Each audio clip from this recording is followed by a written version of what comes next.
বন্ধুগণ, আমি আমার আলোচনা শুরু করছি যে কায়দায়, সেটা হলো আপনারা জানেন এই পৃথিবীতে আল্লাহ সুবহানাহু ওয়া তাআলা যা কিছু সৃষ্টি করেছেন প্রত্যেককেই তার প্রতিপক্ষ থেকে বাঁচার জন্য একটা কিছু দিয়েছে।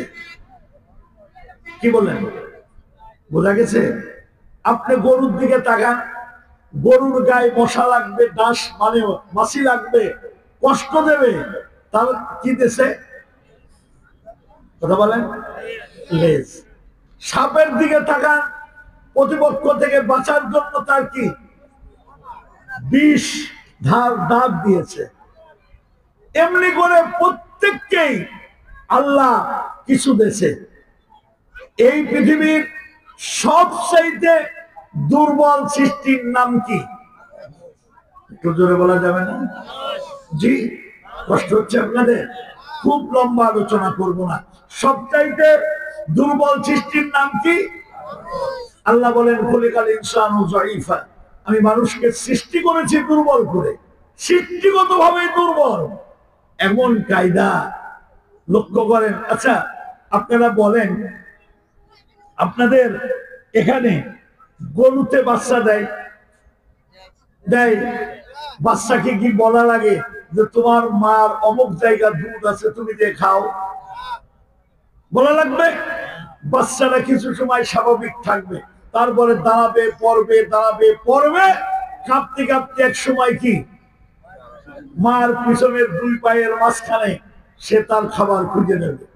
কিন্তু একটা বাচ্চা পৃথিবীতে আসার পর সে কি জানে যে তার খাবার কোন জায়গায় আছে? অসহায়। পৃথিবীতে সবচাইতে অসহায় সৃষ্টি নাম কি? জোরে বলুন। তারপরেও এরা শ্রেষ্ঠ। এরা কি কিসে? সব দিক দিয়ে। কেন? আল্লাহ সুবহানাহু ওয়া তাআলা কুরআনুল কারীমে সেই কথাটি বলে দিলেন, قد جاءكم من الله نور وكتاب مبين। আমি তোমাকে স্পষ্ট আলোক পত্রিকা দিয়েছি, যার ভিতরে কোনো কি অস্পষ্ট কিছুই নাই, সব স্পষ্ট। সুবহানাল্লাহ বলবেন না? যদি তুমি আলো না পাও, আরেকজনের দেখাবা কি করে? কথা বল না, পাবে? দিতে পারবে? আপনি এক কানার কাজ যা করবেন, আমার পথ দেখাও, কি কি? ও তো নিজেই চোখে দেখে না। ও কি চোখে দেখে? ও নিজেই চোখে দেখে না, ও পথ দেখাবে কি করে? আমার বন্ধুরা, আমি যেই কথা বোঝাতে যাচ্ছিলাম, তাহলে আল্লাহ রাব্বুল আলামিন আমাদেরকে দান করেছেন। আমি বুঝাচ্ছিলাম, আপনারা যে কয়জন আছেন কুরআনুল কারীম নিয়ে আপনারা ভাবেন না, কুরআনুল কারীম নিয়ে আপনারা চিন্তা করেন না। কুরআনুল কারীম নিয়ে চিন্তা করে আমেরিকা। কে চিন্তা করে বলেন? আমেরিকা চিন্তা করে। কুরআনুল কারীম নিয়ে চিন্তা করে লন্ডন। কুরআনুল কারীম নিয়ে চিন্তা করে জার্মান, জাপান। কিভাবে? 1986 সাল, 86 সালে যখন ক্ষমতায় সম্ভবত জর্জ বুশ, সেই সময় একটা প্রোগ্রাম করলো তারা। প্রোগ্রামের আলোচনা ছিল আমরা ব্যর্থ কেন।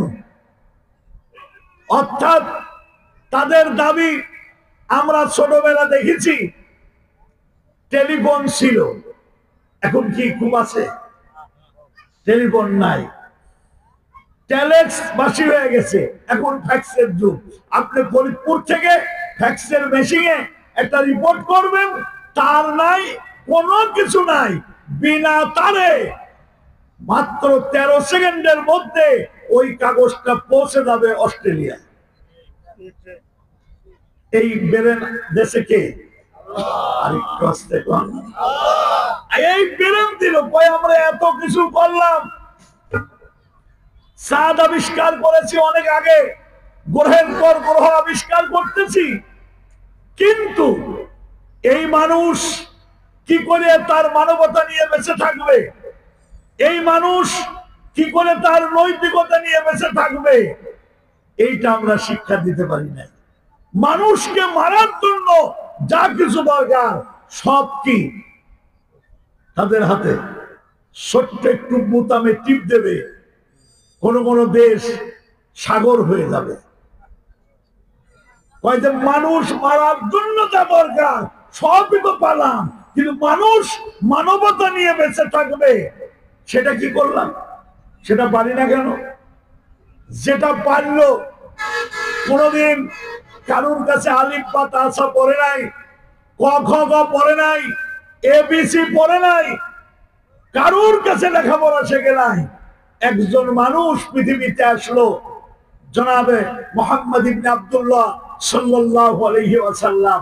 যে মানুষটা এসে সেই যুগের মানুষ, যেই যুগের মানুষ ছিল নারীর সতীত্বের যুগ, ওই যুগের মানুষগুলোকে নারীর সতীত্বের পাহারাদার বানিয়ে দিল।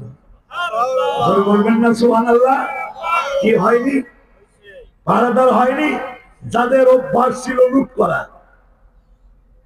কি করা? লুট করা, তারা মানুষের মাল পাহারা দেয়।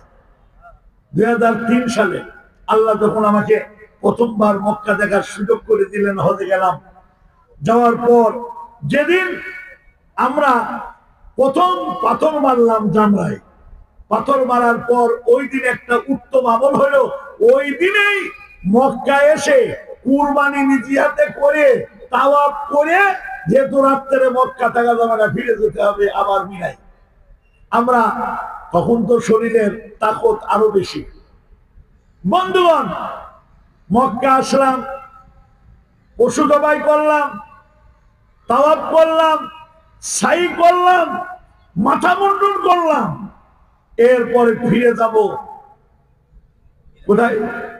মিনাই। ফিরে যাচ্ছে আমার সাথে আমার একজন সাথী আছে, ছিল, সে আমার সাথে। বাসে জায়গা নাই, খুব কষ্ট করে গেলাম, কিন্তু মিনার তাবু থেকে প্রায় 1 কিলোমিটার আগেই আমাদের নামাই দিল। এখন হাঁটে তাবুই যাওয়া লাগবে, হাঁটে যাচ্ছি, দেখি একটা মহিলা শুয়ে আছে রাস্তায়, তার দুই পাশে 2টা বাচ্চা, হয়তো ঘুমায় গেছে। বাতাসে তার কালো বুরকা এই হাতাটা একটু উপরে উঠে গেছে, যত দূর দেখা যাচ্ছে স্বর্ণ দিয়ে মোড়ানো, গোটা হাত। আমি আমার সাথীকে বললাম, ভাই বিলাল ভাই, দেখছেন আমার দেশে মসজিদে জুতো থাকে না। কথা বলেন, থাকে? জুতো থাকে না, অথচ এত স্বর্ণ গায়ে দিয়ে শুয়ে রয়েছে, কেউ তাদের দিক তাকানোর নাই। জোরে বলুন ঠিক কিনা? আমার নজরুল ভাই আরো ভালো জানবেন, আল্লাহ তাকে প্রায় নিয়ে দেয়। বন্ধুগণ আমার, এইটা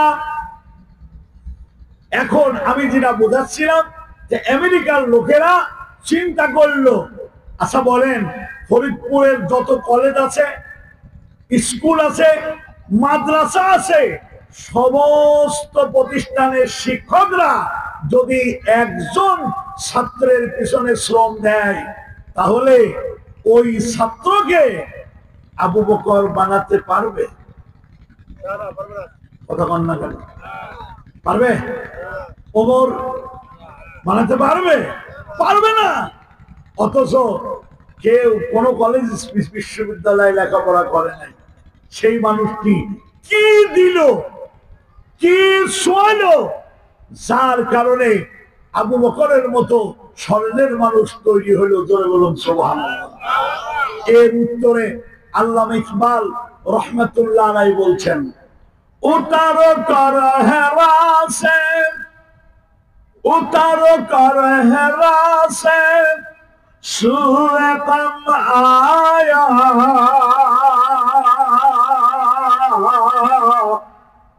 और एक नस्खे किमिया की सतलाया।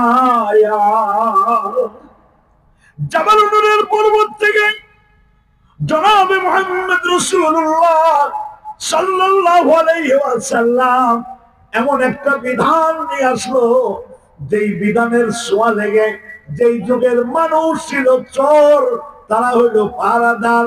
যেই যুগের মানুষ ছিল নারীর সতীত্বের জম, সেই যুগের মানুষগুলো হয়ে গেল নারীর সতীত্বের পাহারাদার।